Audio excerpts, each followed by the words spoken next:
The lab is dark, not the soft dark of a bedroom at night, but the deliberate dark of a place where light is the enemy. A physicist sits alone in front of a screen that glows faint green. In the center of that glow, a single photon is about to begin its journey. She sends it through two narrow slits in a metal plate, and the photon does something that should be impossible. With no one watching, it refuses to behave like a solid thing at all.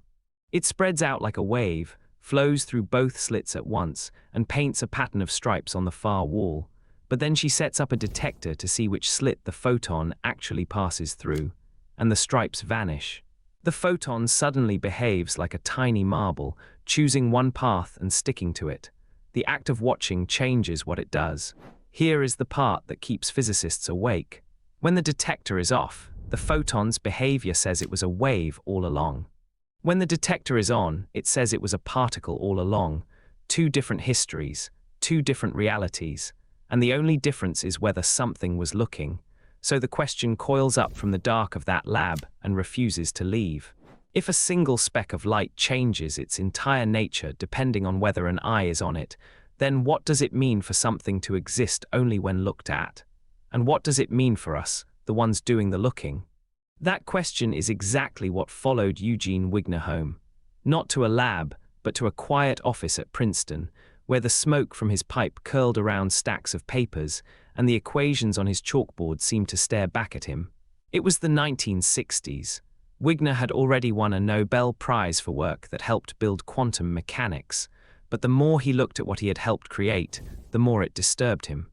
The problem was simple to state and impossible to swallow. If a photon only becomes a particle when someone observes it, then what counts as an observer? Does a camera count? Does a Geiger counter count? Or does it require something more, something like a conscious mind? Wigner could not accept that a piece of metal could collapse reality. He was convinced that the act of observing meant something deeper. So he built a thought experiment to prove it to himself. Imagine a friend is sitting in a sealed room, and she measures a particle. To her, the result is already fixed. She sees it clearly. But to Wigner, outside the room, the particle is still unreal until he opens the door and asks her, "So which is true? Has the particle decided, or is it still waiting?" Wigner realized there is no experiment you can run to settle the argument. Both are right inside their own world. And that meant that reality itself was split until a mind brought it together. This did not comfort him. It terrified him. He wrote that the laws of quantum mechanics could not be properly formulated without reference to consciousness, but he did not mean that in a poetic way. He meant it literally, that our minds are not just watching a world that is already there, that we are somehow finishing the universe the way a painter finishes a canvas. But if that is true, then a terrifying question follows. If it is the act of observing that gives a particle its reality, then there must have been an observer at the very beginning. Before any human existed, before any eye opened, the universe was a seething fog of particles that had not chosen what to be. So who looked at it first and made it real? Who was the ultimate observer, the one that watched the universe into existence? Wigner did not know. He only knew that the question would not leave him, and it has not left us since. To understand why Wigner could not sleep, you have to stand where he stood, in front of the simplest machine in quantum physics, a wall with two narrow slits and a screen behind it. That is all. No giant magnets, no exotic particles. Just a wall, two cuts, and a place to catch whatever comes through. Shoot electrons at that wall, one at a time. If electrons were tiny marbles, each would pass through one slit or the other and pile up in two neat bands on the screen. That is common sense. That is how you expect the world to work. But common sense fails. Because after 1,000 electrons, the screen does not show two bands, it shows a pattern of many stripes. Bright lines, dark lines, alternating like the ripples when two pebbles drop into still water.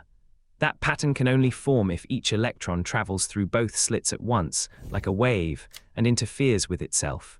The electron is not a marble. It is a spread-out ripple of possibility until it lands. And even more unsettling, the stripes build up even when you fire the electrons one by one. Each individual electron knows about both slits, as if the entire journey matters, not just the arrival. Here is where the puzzle bites. Set up a detector at the slits to watch which path each electron takes. Now the stripes vanish. The electrons land in two plain bands, exactly like marbles. No interference at all. They behave like solid objects the moment someone is measuring them. The detector does not block anything. The electrons still pass freely. They are not being shoved or disturbed. The only difference is that we now know which slit they used. The universe seems to change its behavior simply because someone is learning something about it. Not because of a force, not because of a physical push, because of knowledge. And this has been tested again and again, with photons, with electrons, with whole atoms. The result never changes. And that is the result that chased Wigner into his office. If a single electron can decide whether to be a wave or a particle based on whether it is measured, then what does that tell us about measurement itself? What does it tell us about us, the measurers? The pattern is not just a pattern of light. It is a pattern of the universe saying, you are not a bystander. You are part of how things become real. You are not a bystander. Fine. But then the question becomes embarrassingly personal. What exactly counts as looking? Because a camera is also looking. A Geiger counter is looking. A piece of photographic film is looking. So why does the electron care whether the thing watching it is made of glass, metal, or neurons? A mathematician named John von Neumann took this question and stretched it into a nightmare. He said, imagine the electron is a possibility. It hits the detector. The detector is a possibility. The detector sends a signal to a computer. The computer is a possibility. The computer displays a result on a screen. That screen is a possibility. And you are standing in front of that screen. When do you stop being a possibility? He followed the chain of measurement from the electron all the way up to your eyeball and then into your brain, and he could not find a place where the chain snapped. The math just keeps going, every link as fuzzy as the last. The only place it stops, the only place something becomes solid, is in your mind. Von Neumann concluded that consciousness is the boundary, not a machine, not a screen, the thought. Most physicists flinched at that, so they built alternatives. The Copenhagen interpretation says, do not ask what happens before measurement. The math works, the predictions work, and the question of what the electron is doing when nobody looks is simply meaningless. Many worlds says, the electron does not choose. It takes every path and the universe splits, your mind splitting along with it, so you only ever experience one branch. Cubism says, the wave function is not in the world at all. It is in your head. It is a tool you use to guess what you will experience next. Observation changes your beliefs, not the universe. 3 different stories. 3 different ways to avoid Wigner's trembling conclusion, but notice what none of them can escape. In every version, the observer is central. In Copenhagen, the observer defines the result. In many worlds, the observer splits with the possibilities. In cubism, the observer is the source of probability. The camera still does nothing on its own. The Geiger counter still waits for a mind to read it. So the unsettling possibility remains exactly where Wigner left it. Maybe matter does not collapse itself. Maybe the only true observer is the one who thinks. And if that is so, then consciousness is not a tiny light inside your skull. It is the thing that turns fog into facts. And that means the universe did not have to be real until someone could see it. The universe did not have to be real until someone could see it. But that raises a question so close it is hard to see. What is seeing? Not the eye, not the brain, not the light bouncing off a page, the actual experience of red. The redness of red, that impossible, private, obvious something that happens between the light and the thought. Where does it live? In 1994, a young philosopher named David Chalmers stood in front of a conference hall in Tucson, Arizona, and said something unpopular. We know how light hits the retina. We know how signals travel. We can watch a brain light up when a person looks at a strawberry, but no matter how many details we gather, we never find the redness itself. We find electrical impulses, not feelings. Chalmers called this the hard problem. Everything else about the brain is easy, he said, because we can trace it. But this thing, the fact that there is something it is like to be you, has no explanation. To prove the gap, he invented a thought experiment. Imagine a creature that looks exactly like a human, acts exactly like a human, and has a brain exactly like yours. It can talk about pain. It can describe colors. It can write essays about consciousness, but inside there is nothing, no feeling, no inner light. It is a perfect puppet. This is called a philosophical zombie. Now the question, is that zombie possible? If it is, then consciousness is something extra, something beyond the wiring. If it is not possible, then we must explain why the wiring must create feeling. Either way, we are stuck. Notice what just happened. The zombie problem is the quantum measurement problem in disguise. In quantum physics, the equations describe waves of possibility, and somehow, somewhere, one possibility becomes real. That step is extra. It is not in the math. In consciousness, the brain processes information, and somehow, somewhere, a feeling appears. That step is also extra, also not in the math. Two gaps, the same shape. The universe seems to come with something its own rules do not explain. So if consciousness is not just a byproduct, what is it? Maybe it is the observer that collapses the wave. Maybe it is the universe looking at itself. We do not know. We only know that the mystery is not at the edges of the cosmos. It is right here, behind your eyes, reading these words. In 1974, a philosopher named Thomas Nagel asked a strange question. What is it like to be a bat? Not from outside, but from inside, to the bat itself. He said, even if we mapped every neuron in its brain, we would still have no idea what its inner world feels like. The experience is something extra. So Nagel suggested that consciousness is not produced by brains. It is a fundamental feature of the universe, like mass or gravity. This idea is called panpsychism. Every piece of matter has some inner experience. Not human thoughts, but a basic something. It is like woven into the fabric of things. When atoms combine into neurons, their small experiences combine into one unified feeling, the way water molecules combine into a wave. That sounds wild, but two scientists built a theory on it. Roger Penrose, a Nobel-winning physicist, and Stuart Hameroff, an anesthesiologist who spent his career studying brain cells. Inside your neurons, there are tiny hollow tubes called microtubules. Hameroff thinks these tubes vibrate. Because they are tiny, those vibrations may follow quantum rules. Penrose argued that if consciousness is what collapses quantum possibilities, and if microtubules do quantum things, then consciousness might be the collapse itself. This theory, called Orchor, is not widely accepted. But it refuses to disappear. What if the mind is not made of matter, but matter is made of mind? Robert Lanza, a doctor, pushed further. The laws of physics seem impossibly fine-tuned for observers. Change a few numbers and no one would exist to see the stars. He calls this biocentrism. The universe is shaped by consciousness, not the other way around. All of these could be wrong, but they all point somewhere. If experience is in all matter, if quantum collapse and consciousness are the same event, if the cosmos is built for observers, then the universe itself has a mind-like quality. And that leaves a final question. If mind is woven into reality, does reality require a mind to exist? Not yours, not a bat's. A mind big enough to think the entire universe into being. That is where physics meets philosophy. Or to put it simply, that is where physics starts to look like God. 13.8 billion years ago, there was no one there to watch the universe begin. No eyes, no brains, no instruments, just a searing expansion of energy that somehow became galaxies, planets, and eventually you, reading these words. But if the quantum observer effect is real, if reality only becomes definite when measured, then something must have measured the Big Bang. Something must have seen the first wave collapse into a world. We left that question hanging.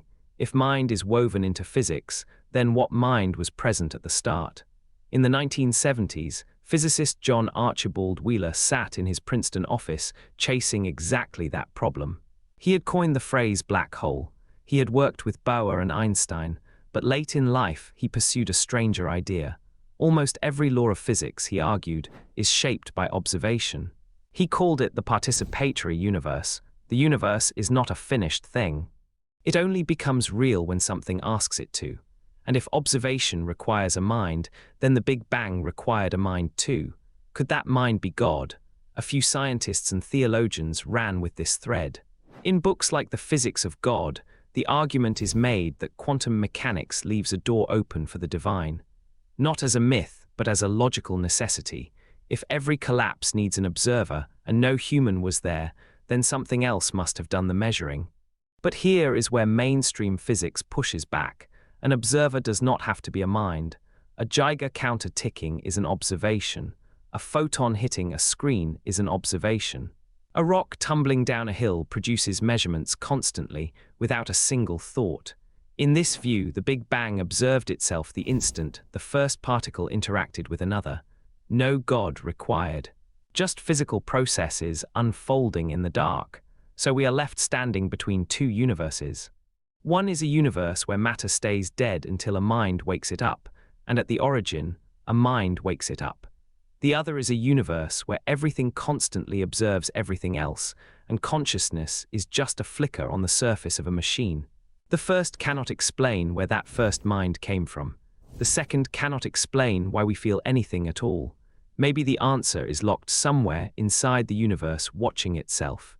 Maybe the universe is not so different from us, a thing aware of the sky, the stones, the stars, and waiting to be seen. Before any star formed, before any atom even had a name, the universe underwent something called cosmic inflation.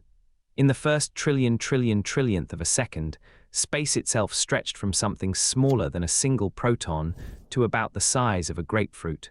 Then it kept stretching, doubling in size over and over until the entire cosmos was an expanding ocean of energy and possibility. Now here is the question that connects that cosmic beginning back to everything we just explored. During that explosive growth, every quantum possibility was becoming real. Every wave of probability was collapsing into a definite state, but there were no rocks to measure anything, no photons hitting a screen, no devices, no brains. The universe had no structure at all, just pure energy. So what was doing the observing? This is where the scale of the universe forces us to think differently. Maybe observation doesn't need to come from inside the universe. Maybe the universe itself acted as the observer. Not a mind floating above creation, not a deity looking in from outside, but the whole system doing what systems naturally do. Every particle touching another particle during that expansion was the universe taking a measurement of itself. Every interaction was a tiny collapse, a question asked and answered by the cosmos itself. Physicists call this idea a self-referential reality. The universe is not a finished product that sits there waiting to be discovered. It is a system that constantly reads itself into existence. At the quantum level, that looks like observation. At the cosmic level, it looks like the universe becoming real through its own internal interactions. No external observer required, because the entire cosmos is the observer. And that brings us somewhere strange. If the universe can observe itself at the largest scale, then we are not outside looking in. We live inside the system we are trying to understand. Our telescopes, our particle accelerators, our equations, every tool we build is the universe using one small part of itself to measure another. We are not witnesses to reality. We are reality's way of waking up and turning its attention to its own depths. The same mystery appears at every level. The quantum particle collapses when observed. The cosmos expands and becomes definite through self-interaction. And somewhere in the middle, a handful of conscious molecules stare out at the sky and ask what it all means. That question is the universe asking about itself. And we are too close to the thing we are trying to see to know if the answer comes from outside, from inside, or from everywhere at once. Maybe the answer is all three at once. Maybe reality is observed from outside, inside, and everywhere at the same time.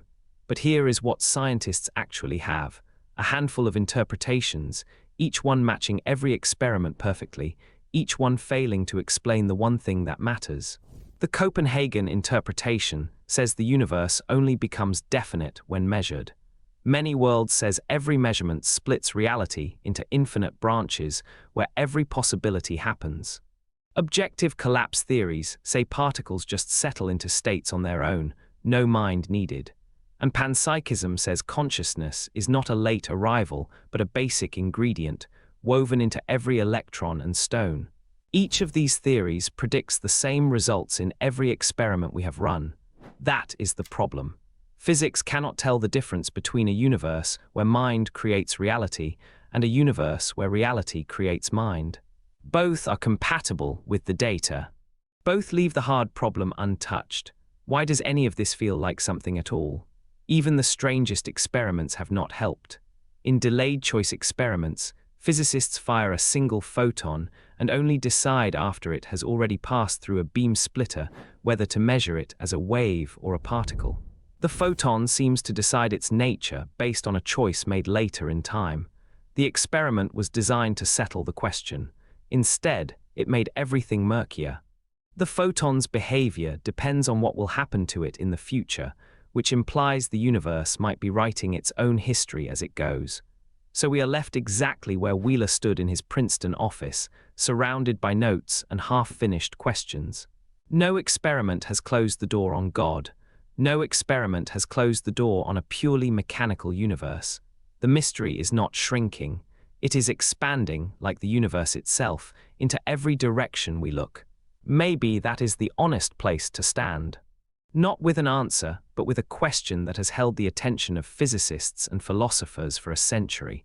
Because if we ever do find out what observation really is, we will finally know what we are.